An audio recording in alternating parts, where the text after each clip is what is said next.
Well, this is a treat for me at the end of a long week to be able to visit with a couple of friends, but also, I believe, American heroes.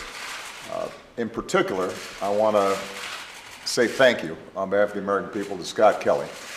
As some of you know, a while back, Scott completed what was the longest period of time that any U.S. astronaut has ever spent in space, almost a year.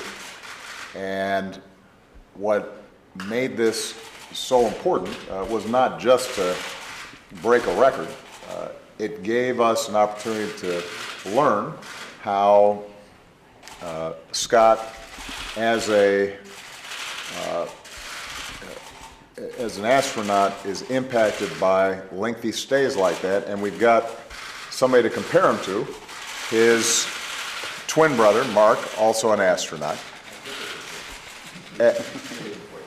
So as a consequence, what we were able to learn is how does the body adapt, what kinds of physiological impacts, psychologically. From what I understand from Scott, he was pretty good, but all this allows us to start thinking about long-term manned spaceflight.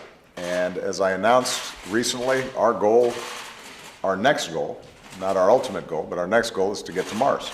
And obviously, we've got a lot of work to do technologically to figure out how to get there. You know, what kinds of spacecrafts allow us to do that most effectively. But if we're going to do a manned flight, then one of the keys is making sure that our astronauts who are going out into space for that long period of time are also then able to come back. What kinds of environments do we need to create for them? What are the biological sciences and other elements that will allow for a successful mission? So we are extraordinarily grateful to Scott for the sacrifices that he's made. He did all kinds of science experimenting up there that is over my head, and I won't even try to explain. But the data, the knowledge that we've accumulated from his incredible adventure is something that is going to serve us in good stead as we continue to accelerate and advance our forays into space. As everybody knows, I'm a big space fan, and Charles Bolden, another astronaut, along with my Chief Science Advisor, John Holdren, have been working closely with me to maximize the investments that we make to try to encourage Congress to work with us so that that final frontier is something that continues to inspire, continues to motivate the imaginations of young people, and creates enormous spillover effects, because when we learn about space, we're also learning about ourselves, and ultimately we're learning about technologies that can make a difference in terms of our day-to-day lives. One last point I'd make is Scott was sharing with me what the planet looks like from up above and how much of a perspective it gives on the need for us to preserve this planet. And so I'm going to have just a couple more remarks, but I thought this would maybe be a good time, Scott, for you just to share with everybody else what you just shared with me in terms of what it means when you're seeing day in and day out our planet Earth. Well, thank you, Mr. President. Thanks for having us here today, and thanks for supporting NASA and your new initiative for us to start really thinking hard about going to Mars. I think that's our next very worthy goal in space. And what the President's referring to is, being in space for a whole year, you get this perspective of seeing the Earth through changing seasons and different lighting conditions. And when I was in space for shorter periods of time, I would often think, well, maybe the Earth is just looking like that because it's a weather pattern, or it's not how it always appears throughout the year. But seeing places like China and India and the pollution that exists there almost all the time is quite quite shocking.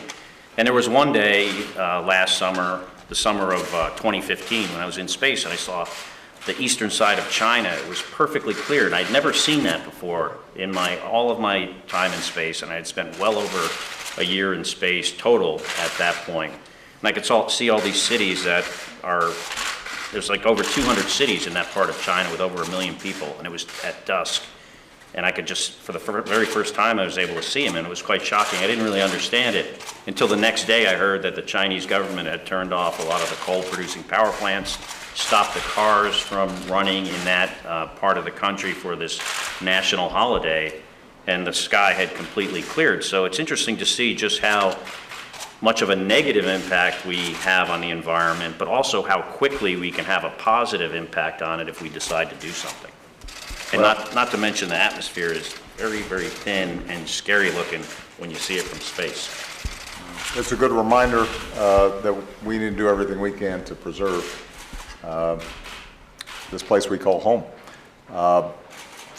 Because of people like Scott and Mark, we are continuing to see young people inspired to get into science, math, engineering, technology, what we call STEM. As many of you know, we've been really trying to emphasize STEM education, including hosting a White House Science Fair so that the incredible achievements of our best young minds are celebrated. At the last one, a 9-year-old budding scientist said to me, "You need a kids science advisory group so that you're getting our perspective about what's interesting to us and how you should be thinking about teaching science and getting kids excited about science." And I thought, that's why you're smarter than me. So we, in fact, have formed a science advisory group, which is meeting as we speak. After we finish here, we're going to go and talk to them because I suspect that there are going to be some of those young people in the Roosevelt room who are going to be the ones to figure out how we not just get to Mars, but colonize Mars and go beyond. They're the ones who are going to be figuring out these technologies. But they will be building off the incredible work of people like Scott Kelly and Mark Kelly. And my last point, I want to say thank you to Mark Kelly with his wife, Gabby Gifford. They have been doing incredible work around making sure that in addition to taking care of the planet and understanding our environment, that we're also thinking smartly about gun safety and the preventable deaths that bring so much tragedy and hardship to so many people's lives. My understanding is Gabby right now is on a 42-day bus trip. 42 cities. 42 days in 42 cities. Bus trip. And just talking about the importance of us getting together in a bipartisan way to do something about gun safety. And so in addition to doing cool stuff in space, they're also helping us think smartly about how to make our country better on a day-to-day basis. So we're so glad she's doing well. We want to thank both of them. At some other time, if you haven't already heard, you should get some stories from Scott about what it's like after you've been in space for almost a year, and then you come down and you're walking around. My understanding is that his head got a little larger. A lot larger. Measurably so. And we don't just mean ego, but apparently it's back to normal size. I wanted to see him right away, but folks thought it might be a little scary. So, all right. Thank you, guys. Yes, sir. Proud of Thank you. it. Thank you. Mr. President, Thank you, guys.